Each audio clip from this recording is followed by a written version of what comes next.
व्यामोह भी चारों तरफ, क्योंकि ये लोग फिरे ज्यादा, अपने यहाँ लोग फिरे नहीं, कोई करे नहीं, ये लोग बहुत ज्यादा फिरे घूमे, चारों तरफ व्यामोह फैलायो भयो है। हम तो कलकत्ता तक जाके देखिया में कि कैसे मोह शास्त्र ने या बखत साम्राज्य फैला रखियो है। मोह शास्त्र ने एक जात को साम्राज्यवत फैला रखा। वहां को परिणाम क्या हो? परिणाम यह है कि यथा कथंचित कृष्णस्य भजनम वारयंती ही। महाप्रभु जी साफ साफ कहें, बुद्धावतारे तु अधुना हरौ तद वशगा सुराह नाना मतानि विप्रेषु भूत्वा। ब्राह्मण में पैदा हो पहले मोह शास्त्र फैलाने के लिए।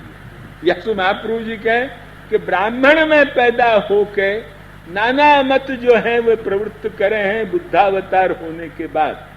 क्योंकि बुद्ध ने ही मोह शास्त्र बनाया, तो अब देवता हैं तो आखिर भगवान के जो है वो अनुचर हैं। जब भगवान ही बुद्ध बन के मोह शास्त्र फैलायो तो देवता हैं जो है वो। और बुद्धावतारे तु अधुना हरौ तद वशगा सुराः नाना मतानि विप्रेषु भूत्वा कुर्वन्ति मोहनम।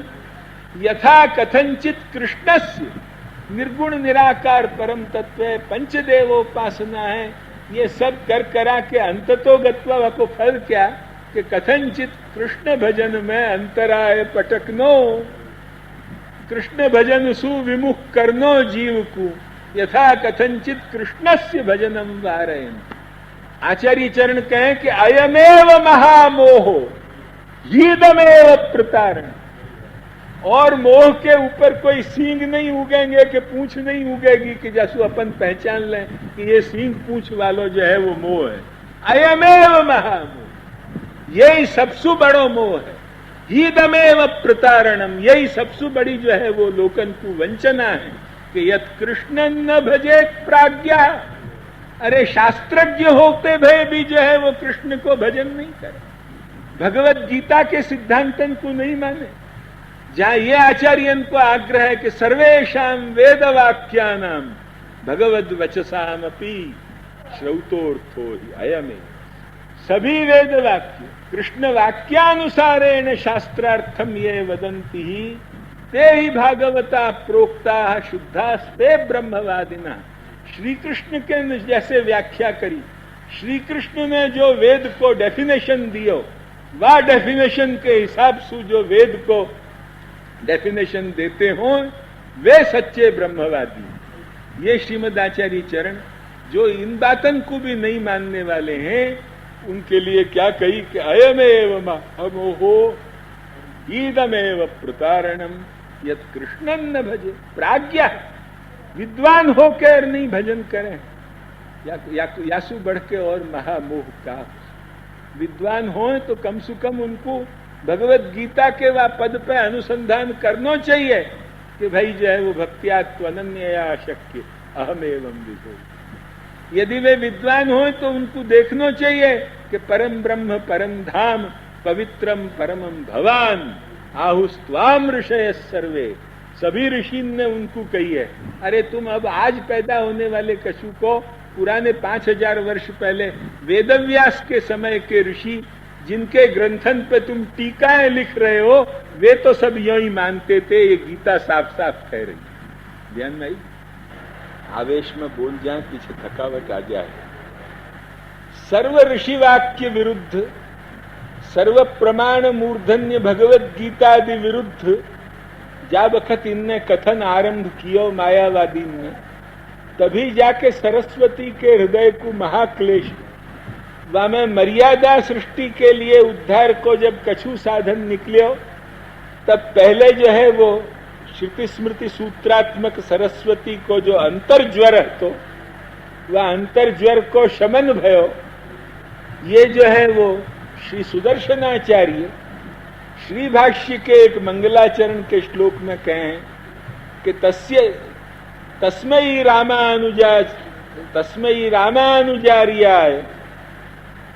रामानुजार्याय नमः परम योगिने यह श्रुति स्मृति सूत्राणाम अंतर्ज्वरमशीषमत।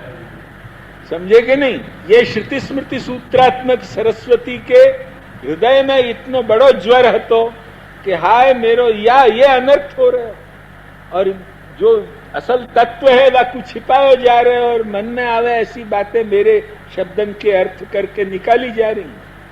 तो वो अंतर्जर को शमन पहले आरंभ भयो भास, परंतु वो नारायण तक ही गयो, यसु मर्यादा मार्गीय जीवन के उद्धार तक ही गयो।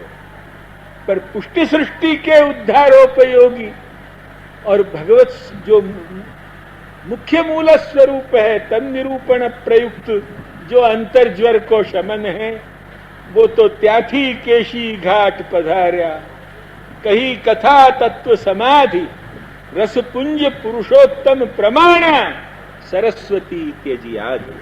तब जाके सरस्वती ने आदि त्यजी, ये अपन को वल्लभाख्यान कहे है। अब आज हम थक गए हैं, या तुमसु यहीं से छुट्टी मांगे।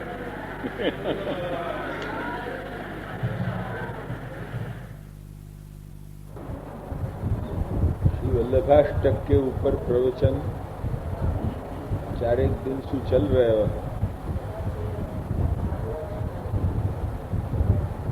में श्रीमद वृंदावनेन्दु प्रकटित रसिकानंद संदोह रूपा, ये प्रथम श्लोक की व्याख्या प्रायः पूर्ण हो गई,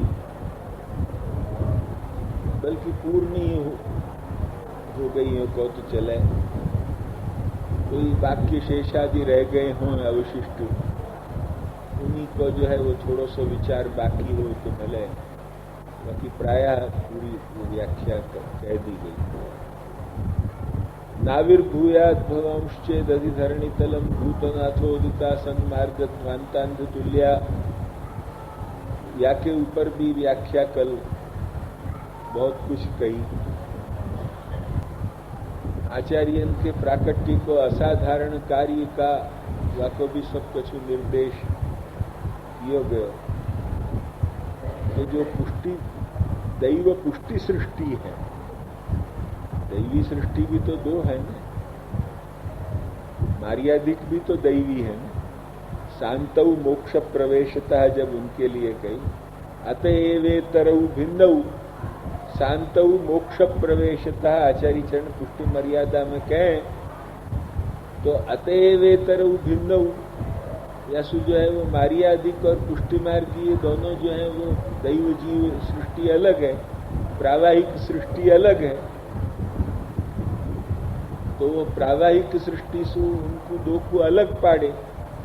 अतएव दैव तो वे भी हैं, पर दैव जीवन में जो दैव पुष्टि सृष्टि है, वह पुष्टि सृष्टि के जन्म को साफल्यकरण, और वो साफल्यकरण के लिए उनको घोषाधीश को प्रापण। क्योंकि घोषाधीश को माने, घोषाधीश माने का ब्रजाधीश, घोष संस्कृत में घोष शब्द ब्रज के लिए जो है वो कहो जाए। ब्रज के जो अधिपति माने ब्रज के जो स्वरूप, श्री नंदराय कुमार श्री यशोदोत्संग लालित लोक वेदातीत रसात्मक जो स्वरूप, वो घोषाधीश, वो घोषाधीश को प्राप्त कराने, ये कार्य जो है वो केवल असाधारण कार्य श्री महाप्रभु जी को है। ये जो है वो अपन ने कल या के ऊपर बहुत कुछ बातें हमने सुनाई। भक्ति हमसादि की भी चर्चा प्रासंगिक आ गई। ये सभी बात सुना के तुमको बताई कि देखो, इतर आचार्य जो भी भये उनने मार्यादिक दैव सृष्टि के उद्धार के लिए यत्न कियो, और उनके जन्म को साफल्य एक प्रकार सुखियो। परंतु जो पुष्टि दैव सृष्टि है, उनको तो जो उनको फल मिले तभी तो जो है वो उनको जन्म साफल्य है, अन्यथा जन्म साफल्य। मार्यादिक फल भी उनको मिल गयो तो जरूर मुक्त हो गए, हमें संदेह नहीं, परंतु जो उनको असल फल है तो वो तो उनको नहीं मिले। वो नहीं मिले तो वे उतने अंश में तो वंचित रह ही गए। उतने अंश में जो वंचित रहे तो उनको जनुष साफल्य नहीं भय, पूर्ण साफल्य नहीं भयो, आंशिक साफल्य भयो, बहुत अंशन में भयो, यो भी कह दो तो चल जाए, पर पूर्ण साफल्य तो नहीं भयो, नहीं भयो, नहीं। और कुछ भगवत स्वरूप के आगे विचार करें तो जो है वो बहुत कुछ अंशन में भी नहीं भयो, यो भी कहो तो भी हरकत नहीं है। कदाच यो भी मान लो अमुक एकाद स्वरूप को लेके विचार करते भय कि भाई बहुत कुछ अंशन में भयो, तो भी जो मुख्य साफल्य है वो तो नहीं भयो, ये बात ध्रुव सत्य। यासु जो है वो सृष्टि व्यर्था च भूयात निज फल रहिता, क्योंकि उनको जो फल है वो वह निज फल सु रहित जो रहती भाई वो सृष्टि, उनको दूसरे कक्षा को फल मिले तो वह को अर्थ क्या? उनके लिए जो चीज मिलनी चाहिए वो उनको मिले तब तो जो है वो उनको अर्थ है। या सो निज फल रहिता ये सृष्टि जो है वो व्यर्था, दैवी सृष्टि व्यर्था चुकी। और वह दैवी सृष्टि के व्यर्थता को कारण क्या बतायो कि भूतनाथोदितासन मार्ग भ्रांता, कोई ने ये फल बताया ही नहीं। जो फल जो श्रीमदाचार्य ने बतायो वो फल कोई ने बताया ही नहीं।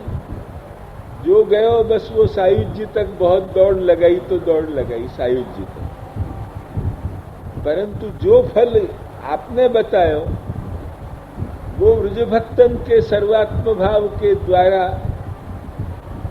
भगवत लीलानुभव रूपी जो फल जो आपने बतायो वह फल को जो है वो कोई ने बताया।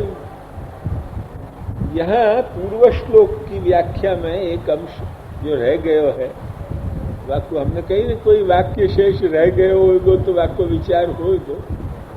एक अंश पूर्व श्लोक की व्याख्या में रह गयो है, वह को लेके कुछ थोड़ो सो विचार समझाना आवश्यक है। वह ये प्रश्न भयो कि श्रीमद आचार्यन को ये आज्ञा क्यों भई और कोई को क्यों नहीं? कथम आचार्याणामेव इयम आज्ञा, आत्मानुभाव प्रकटन की जो आज्ञा भई। अरे मायावाद जो सर्वथा भ्रांत मत हतो, जो सर्वथा अप्रामाणिक मत हतो, जाके लिए निर्विशेषे वस्तुनि इदम प्रमाणमपि न शक्यते वक्तुम, इदम प्रमाणमिति अपि नहीं है, इदम प्रमाणमिति न शक्यते वक्तुम सविशेष वस्तु विषयत्वात् सर्वेषां प्रमाणानां। या रीतसु श्री रामानुजाचार्य प्रथम महासिद्धांतारंभ करते वक्त प्रथम प्रतिज्ञा एक है। पहले तो फटकारे हैं क्योंकि बड़ो भारी महापूर्व पक्ष लिखियो, महापूर्व पक्ष ऐसो लिखियो कि जाको नाम मैंने यहां तक के बड़े बड़े अद्वैती विद्वान भी ये बात कान पकड़ के कबूल कर गए कि अद्वैत को समझने के लिए जो यदि सरल साधन हो तो महापूर्व पक्ष पढ़ लेनी चाहिए। संकलित रूपेण अद्वैत मत की प्रायः एकाध कोई बात छूट जाती है वो बात अलग है, बाकी प्रायः यावत प्रक्रिया सहित प्रमेय भाग प्रमाण भागादि साधन भागादि सर्वावलोकन जो यदि कर लेनो हो तो वाके लिए एकमात्र साधन है महापूर्व पक्ष को गंभीर परिज्ञा। जो महापूर्व पक्ष अच्छी तरह पढ़ लेगो श्री भाष्य को, प्रायः 20 पृष्ठ में लिखो है, 20 या 25 पृष्ठ में, वो महापूर्व पक्ष को जो पढ़ लेगो, ऐसे मूल को लेके देखो तो भी जो है वो टीका सहित में 20 पृष्ठ में आवे है, और मूल को भी देखो तो भी 10 पृष्ठ से कम नहीं आवे। वह महापूर्व पक्ष को जो ज्ञान जाकू हो गयो वह को अद्वैत मत को पूर्ण परिज्ञा या रीत को पूर्व पक्ष कियो, कोई अंश बाकी नहीं रखा। और फिर उनको फटकारे भी ऐसे कि जाको ना, ऐसी रीत से फटकारे कि तदिदम औपनिषद परम पुरुष वर्णीयता हेतु गुण विशेष विरहिणाम अनादि पाप वासना दूषित अशेष शेबुक्षिकाणाम। ये शब्द जो है वो कहे संस्कृतज्ञ लोग हो वो समझ लो कि जो है वो औपनिषद परम पुरुष माने उपनिषद सु जो जाने जाए है परम तत्व, वो परम पुरुष जाको वर्ण कर सके माने अंगीकार कर सके, वह अंगीकार के लायक जो कुछ वह जीव में जो कोई गुण हो, उन गुणन वाले को ये कथन नहीं है, किंतु वे गुण जामे न हो, जाकू कभी भी पुरुषोत्तम अंगीकार करने वालों न हो, उनकी जो है वो ये बकवाद है और कुछ नहीं है। वो साफ साफ कही, ये साफ साफ कही। और फिर कही कि अनादि पाप वासना दूषित अशेष शेमुषी का नाम, जिनको अशेष बुद्धि दूषित हो गई है, उनको ये कुतर्क कल्क कल्पितमिति, ये शब्द कहें, कुतर्क कल्क कल्पितमिति प्रत्यक्षादि प्रामाण्य विद्भि सद्भि अनादरणीयम। ये जो है वो श्री रामानुजाचार्य की पंक्ति है, लक्ष्मी ने पहली पंक्ति, जहां से महासिद्धांत आरंभ किया और फिर प्रतिज्ञा पूर्वक ये आगे आरंभ किया है खंडन कि निर्विशेषे वस्तुनि इदम प्रमाणमिति न शक्यते वक्तुम्। यही बात को हमारे गुरु जी श्री सत्यध्यान तीर्थ जी भी बराबर जो है वो कहते कि क्यों वा वैलक्षण्यम शशविषाण निर्गुण ब्रह्मणो, का वैलक्षण्य है शशविषाण में और निर्गुण ब्रह्म में। जैसे वहां में कोई प्रमाण की प्रवृत्ति नहीं है, या में भी कोई प्रवृत्ति नहीं है, अतएव वह जात को जो एक महा घोर अनर्थ मायावादी ने जो फैलायो, तो वाको विरोध तो हो गयो, माने महात्म्य तो प्रकट हो ही गयो, पर नहीं तस्यैव आत्मानुभाव, माने केवल स्वस्वरूप को अनुभाव। आत्म शब्द से स्वस्वरूप मात्र यहाँ विवक्षा है, माने आपके जो द्वितीय रूपादि हैं, नारायणादि और फिर अंशावतारादि रूपादि जो है, उनको तो महात्म्य प्रकट हो गए,